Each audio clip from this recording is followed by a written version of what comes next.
से 100 रुपए का पुरस्कार, 500 रुपया हमारे मुन्ना भैया आपके तरफ से प्रदान किया गया। बहुत बहुत नमस्कार।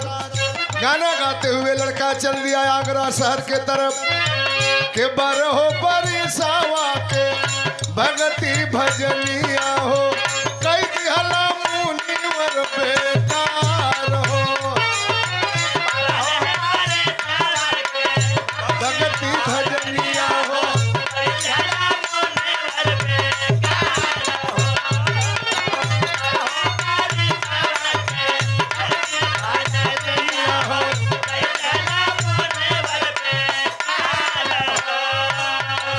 जात बलई का गाना गावता रोवता बरहो बरिसावा के भगती भजनिया हो कई दिहल मुनिवर पे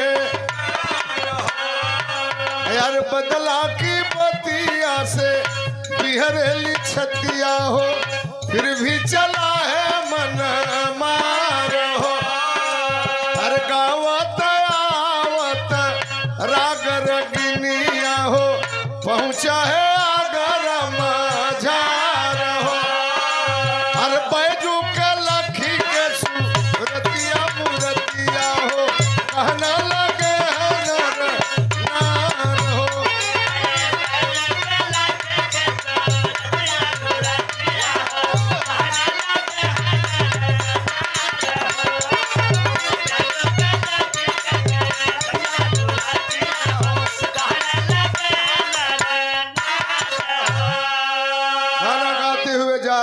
आगरा शहर में प्रवेश किया। हमारे नियर आप लोग नियर मर्द मेहरारू देखल कहला बेटा गाना मत गाओ। कहां जा रहे हो?